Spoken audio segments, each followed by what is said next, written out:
Once again, welcome to our YouTube channel today, the Okwako Outlook, with me, Jefferson. And today we have a special guest on our show. I'm going to introduce him in a short while, but before then, allow me to give a shout out to Pride Inn Hotel for giving us this space.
Whenever you're coming to Pride Inn, remember to check out on their website how much they offer, and then tell them Jefferson has referred you to them.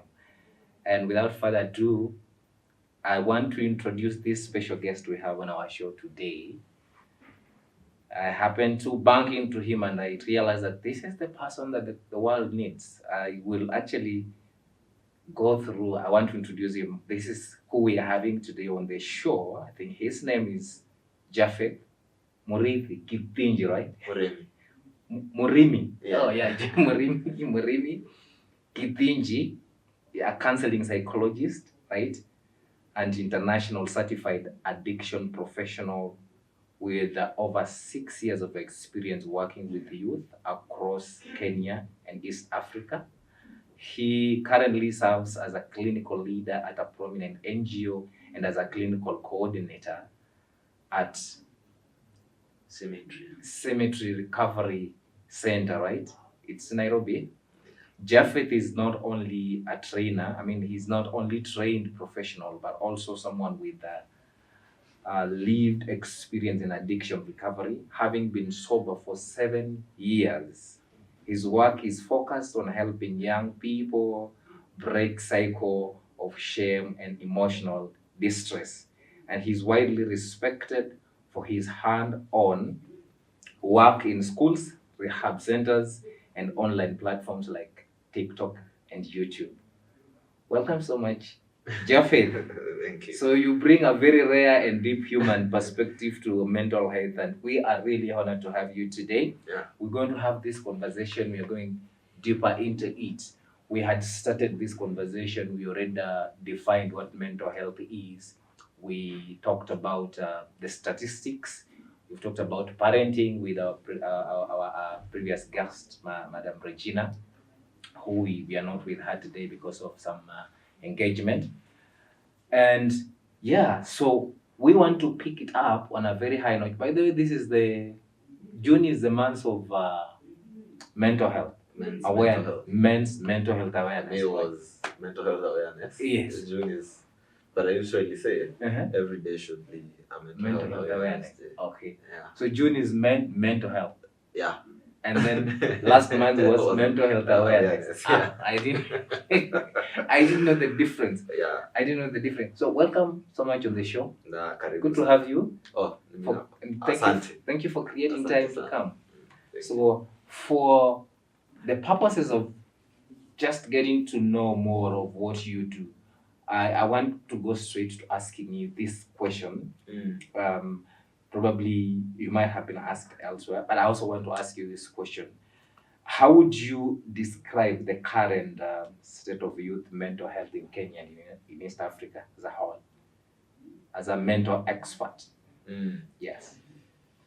Yeah, the mental health situation of youth across Kenya and East Africa is, how can I can describe it, is that mental health issues are very prevalent amongst the youth.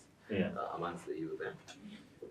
When we look at issues to do with anxiety, issues to do with depression, issues to do with unresolved childhood issues, issues to do with addiction, issues to do with identity, fitting in, self-esteem. Yeah, that's identity crisis. Yeah. You can tell by the things that the youth is normalizing on our social media. On so does it mean identity, some things or some characters, or some behavior that is played out is because of the identity? Somebody is trying to identify himself with a certain thing, and that could be also be a mental state. Yeah, what happens is as you grow, at some point when your mind is forming your personality, yes, your mind is naturally forming its identity. Yeah. So if at that point your mind falls on the wrong people and want to identify with the wrong people, yeah, you shift your life towards that direction. If there is a crisis, like your mind doesn't know where to fall because of various issues that may happen. Trauma is one of them. Violence is another. Trouble at home is another. Somebody may grow without really knowing who they are, what they stand for, and that is dangerous. Because that means they don't know what drives them, and it leads them to something we call an existential crisis altogether. Yeah. So how would you describe the current state of youth mental health in Kenya and East Africa? There is a very high prevalence of between 18 to 30%, high prevalence of depression, anxiety, addiction, trauma.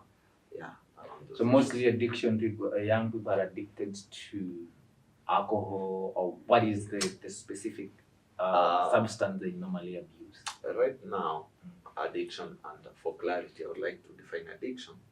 Addiction is any behavior or substance that people use for short-term relief, but the same behavior or substance has long-term consequences, and somebody is unable to stop when they experience that long-term consequences because the brain has changed. It has adopted to. Okay. So right now we are not only seeing addiction to substances, we are also seeing behavioral addictions on the rise.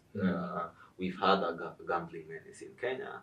We have rising cases of sex addiction. We have rising cases of alcohol and marijuana addiction. We have cats. We have cats. Mohoka. Okay. The leaves. Yeah, the leaves. For the people who have not been in Kenya, we have cats. Okay, those ones. Got the mirror, right? Yeah, mirror. Even in Uganda, I was there just the other day, and you see some of these issues rising. Well, it's because these behaviors, they are offering an outlet to what many youth are struggling with. You know, you are struggling with maybe self-esteem issues, and then you go to a den and maybe you feel accepted there socially. You're bound to want to be there. Yeah. But also chemically, by chemically I mean also psychologically, if you've had underlying issues like depression or anxiety, and then you use drugs, the drugs will come in as self-medication. You'll feel nice, you'll feel comfortable, and then your mind will interpret the drugs as a solution to your issues, and then you'll be caught there. So very many people misunderstand the youth when it comes to drugs, and people think that actually people choose to get addicted. You don't choose. You don't choose. People are only looking for pleasure or happiness, just like any other person. Only that you find that by chance, some of the youth are predisposed by either the trauma, the issues they are going through, and their mind is a ripe place for addiction to thrive. Yeah. Okay. Oh, that one brings me to another question. Do we have like what are the biggest misconception people have about mental health? Uh, Let me start with my time, because I also had issues with mental health. We will get there. You will give us you're going to get there because And from an African perspective, yes. one of the major misconceptions is that Nkurogwa, like it's Or you're bewitched. somebody has bewitched you.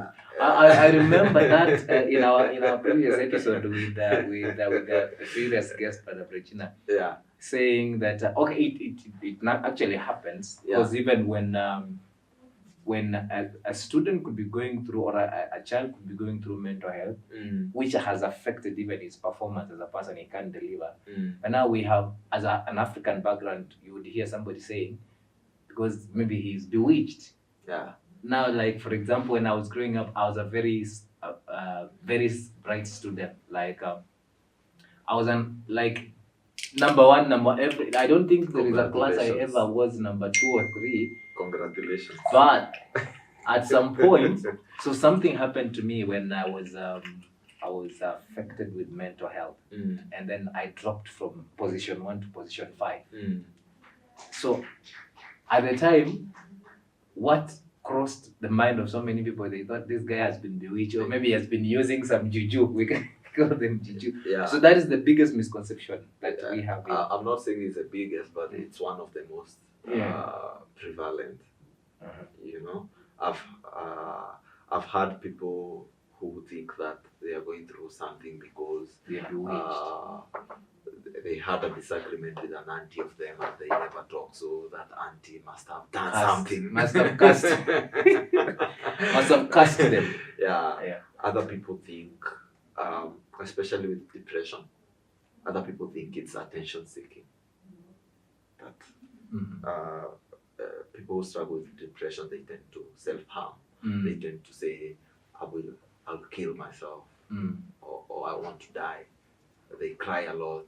They are mostly sad, and it's a mental health issue.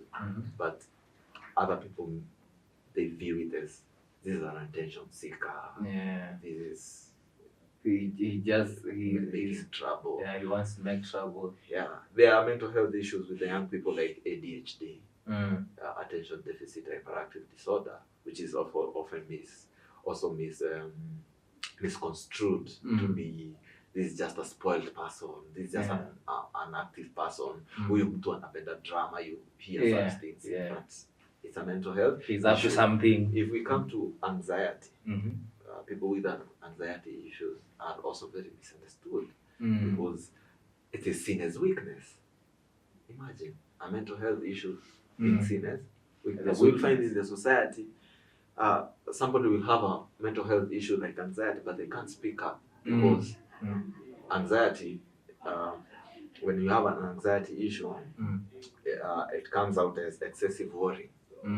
Especially if you're a man and you have that excess worry, and you come out and people are telling you it's weakness, you're supposed to stay strong. Now you are worried even if you want to approach a lady, you're like, yes. Yeah, you see, you end up now taking a shortcut for you to survive. The other thing is that mental health issues, they attack the weak, or they attack people who are not, stoic, or they are not, wise. That these are issues of people who are not very attuned to the ways of life. Maybe they got things soft. They are used to soft life, but in actual sense, it's not actually soft. It's something to do with mental health. And the other thing, and this is not just a misconception, even for the society, even us in practice, when people look for one cause for a mental health issue, you are looking for that one cause. What caused this? But mental health issues are caused by an array of issues which come together. You see? And the other thing now, for people now who struggle with mental health issues, the other misconception is that once they find correct medicine or the correct therapist, the problem will go away. Will go away. Yeah. You see? Or somebody gives you some concoction, take this concoction. It will. So, or so all of these things, mental health, and before I go even, the other misconception is that mental health is secondary. It's not prioritized. It is not a priority. Mm. Yeah. So it's very wide. It's very wide, and in my practice, I come across it. And one of my biggest job is to make sure at least I provide the right information as I journey with people. Yeah. Because you've walked the journey, you understand the journey. Yeah. Somebody who's not walked that journey does not know. Yeah. In Africa setup, this is everything I hear.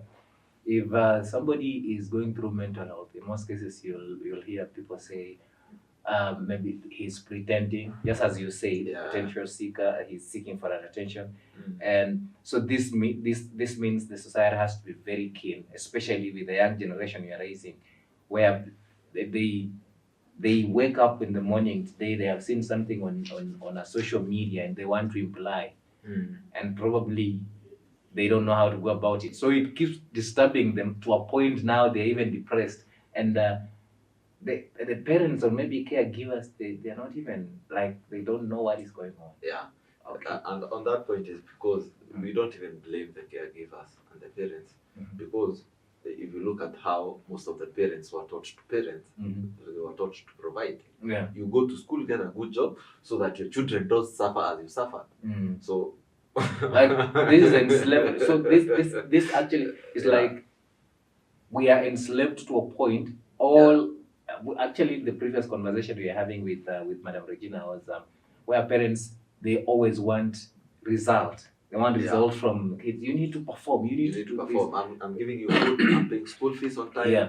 So we don't have to see perform. any issues. So even the parents, they don't have the mental health skills they would need, not just for their children, even for them. For themselves. Even for them. They don't know how to manage anger, how to manage anxiety, depression, allergy. So you see, so they it's a complicated society, and I think that is the reason why we have to really dive deeper into this conversation.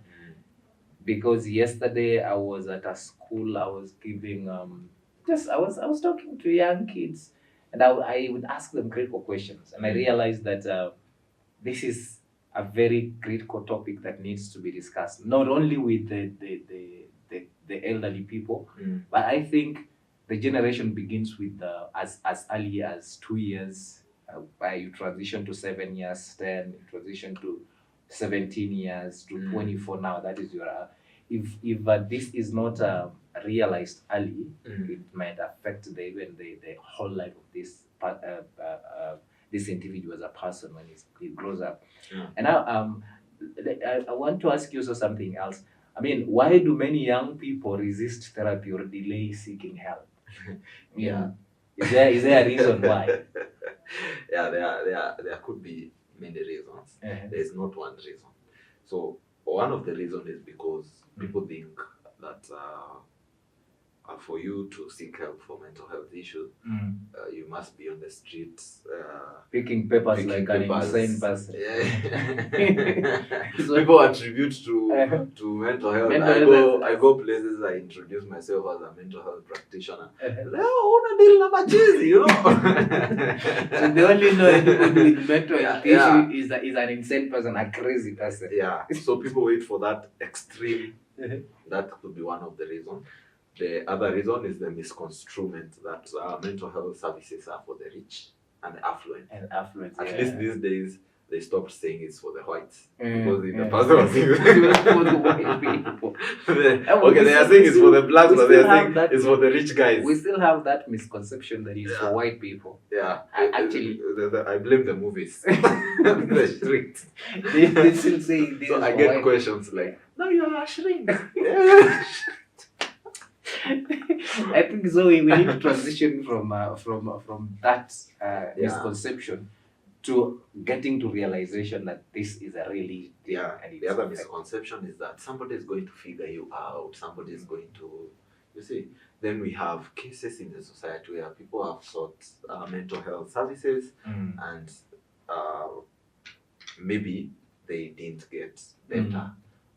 All right, we have people who went to rehabs and when they came out, they were seemingly worse. So people say, yeah, that it didn't work. That thing doesn't work. It even went to worsen your life, you know. Yeah, there's that I should be able to solve my problem. So why would I go and listen to somebody? Speak? You're reminding me, you know, there was a time I grew up in church. So I remember one time I made a single mistake in church, and then I was excommunicated. Excommunicated, and it was announced in church that it was announced in what church. Did you do? I mean, it's a long story. So I'm trying to make it.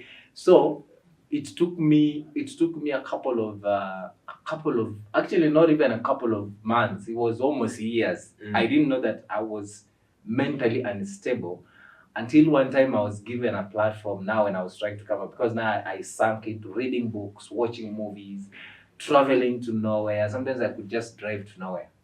And I thought that was the way I was escaping this issue. Wait until one time I was given a platform somewhere to MC an event. And that's when now I think one of the lady in the congregation realized that something was not okay with me. Because I would get pissed with some of the funny, somebody would just ask a question like a joke, and I would just get pissed.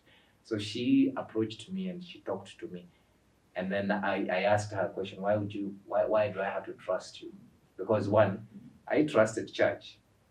They excommunicated me from church. You know, I have served church my entire life. And then I was excommunicated from what? From church. You get? Yeah. And now, here you're telling me you want me to trust you, you are a stranger. I don't even know if you're born again.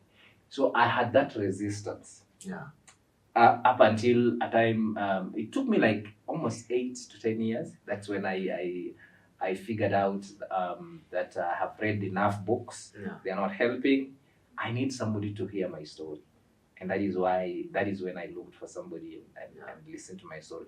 But there is we still have the same resistance. I've seen that in young people every time. Yeah. And one of the other reasons is that people have misunderstood vulnerability. People think vulnerability is weakness. But actually, it's vulnerability you need for you to be able to connect with yourself. And with others. Because remember, we are social beings. So we are engineered to connect. That's how we've survived for. So does it mean mental health as well is connected? We can relate it to people who are disconnected from themselves. Disconnection from self, isolation. Those are if you want to do a self check on your own mental health.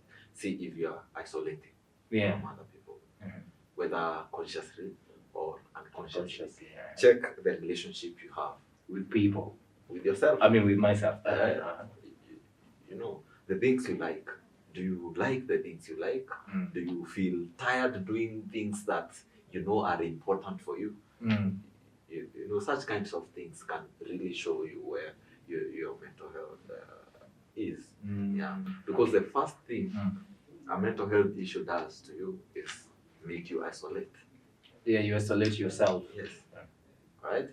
So when it's going that direction, vulnerability at that point is a strength, because vulnerability allows you to open up, of course, to the right people. Of course, to you don't go open up to somebody who will go sell your story, or somebody who will use it against you. That guy, he loves you. See him in suits. He's going through XYZ. So you sometimes you don't even have to come to a therapist. It can even be somebody else who's going through something similar, a trusted friend. Yeah.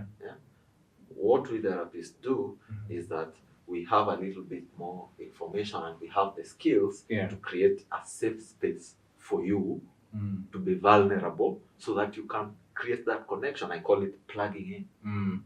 All you need to do is plug in. But you cannot plug in when the hole is closed. It has to be To be open for It you has to be open. plug in. And that takes a bit of courage. That takes a bit of sitting with the discomfort of vulnerability. And that takes also trusting another person, even if it is trust issues you want to. Does solitude depict the state of somebody's mind? We have people who just like to be alone, probably for a better cause or something. So Yeah. do we have different types of solitude or solitude? What I can say is, it's not about being solitude physically. It's about how you're feeling. From Do you feel within? alone? Yeah. Do you feel alone? You can be in a crowd of people and you feel alone. And you can be alone, but you feel connected. You feel connected to your parent. You feel connected to a friend. You feel connected to the work you're doing. Yeah. You see? So it's not about the physical bit of it. Of course, we also need this physicality, but it's not about that. It's about how you feel, whether you are alone or with people. Oh, okay. So it's about being connected to yourself. To yourself and to others, and then to something bigger than yourself. I can put it being the truest, highest, living the truest, highest version of yourself. Yes. That is it. All right. Okay. So and then I also want to ask you, how do culture, beliefs, and stigma influence the conversation around mental health? Especially in Africa. Okay, let's not talk about Africa. We even have countries, Asia, even in Europe, that culture still affects mental health. Yeah. I can't say that every part of the world is civilized. So I don't want to base it in Africa. This is a continental conversation. I mean, a global conversation. Yeah. Yes. So number one, for most mental health issues that would say I would affect you, we usually contextualize every mental health issue to a certain culture. Because some things are normal in some places, they are abnormal in other places. Something that would happen, for example, in Kenya, that wouldn't affect us mentally because it's something we are used to, but it's something that would affect somebody in the US. Let me give a counter example. I don't know whether this example is, but I'll just give it. For example, we have parts of the world that they have nude beaches. Yeah. Even in South Africa, we have that. And that's their culture, and it is. Yeah. And it is okay. They literally have what we call a nude day, where people will even walk on street naked, you know. We have even families that are nude enthusiasts. That in that family, children and parents. There is a nude dinner. Yeah, they just wear clothes. When I saw there's a program I think somebody used to follow on. There is what we call nude day, nude dinner, nude. I mean, these things are happening. So for those people, you using your own culture, you would see like those people are sick.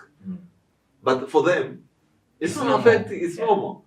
Yeah. So number one, culture affects us differently depending on, again, the culture. The one I can speak about confidently is the African culture for men. The culture that says you're supposed to be a macho man, you're supposed to be always cool, you're supposed to be always stoic, you cannot cry. To be a man. You have to be a man. You see, it's not wrong. It's geared towards encouragement, but it has some backdrop when it comes to mental health. Because sometimes when you fall short as a man, you don't have the grace to take yourself up in the compassion needed for you to then again overcome that challenge. You see, you don't have the capacity to open up because you think it's weakness. So in that way, you can say our culture has influenced negatively the mental health conversation. Yeah, I don't know whether this example is also very prevalent now, but growing up, domestic violence was not an issue. It was culturally accepted. You remind me of another. I was talking to a certain man yesterday. And then he was giving me a story how he separated with the wife, and he tells me he beat up his wife. And according to him, the way he was raised, he's somebody who is in his late 20s, 40s. And he says, I beat up my wife, and I'm like, it's not good to beat a woman. It's like, no, it's normal where I come from, So culturally, he thinks, if you don't, even there was a time I worked in Kisumu, and some men would say, if you have never slapped or beaten your wife, you don't love her. See, yeah. So the other point I'm going to make about culture is that as human beings, we derive our values from the society and culture around us. So there are values we've derived from our culture, but then through our own survival, we find ourselves going against those values. And whenever you go against a value, whether known or unknown to yourself, your mind will punish you with some guilt. With some guilt and self-stigmatization. So you find there are very many people living with false sense of guilt or maybe because of some of those things. And it could be simple things like you married outside your tribe. You you went against a value knowingly or unknowingly, and your mind is working against you because of that action. So yes, culture plays a big role.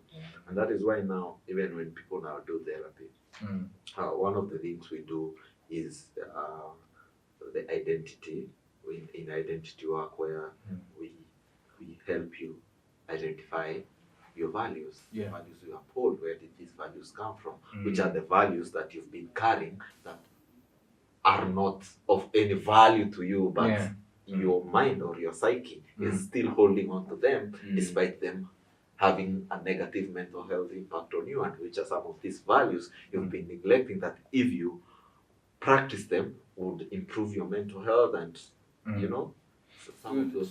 some other things have to be destructured to for mental health awareness to be put in place. Because according to what I see, mostly, especially, let me use the African continent, mental health has always been treated as something that is non-existent. It's not there. It's not there. And now you see that at the previous episode I was talking to, when I was talking to Madam Regina, there is something I said. There is a friend of mine who lost a son. The son was barely 16 years. Then he did a note of how life, not that the parents were not well off. This is a family where they can afford a continental breakfast, continental lunch, continental dinner. And the son just killed himself, left a note. And when I was reading, when I was talking to my friend after he lost the son, now he was narrating how the story was, and I realized he later on realized that it was a negligency for him as a parent not to know that his son was an A student. But there's that pressure you put. Baba, you're schooling with somebody from this and this, you need to do X, Y, Z. So, especially the current generation, they are very fragile.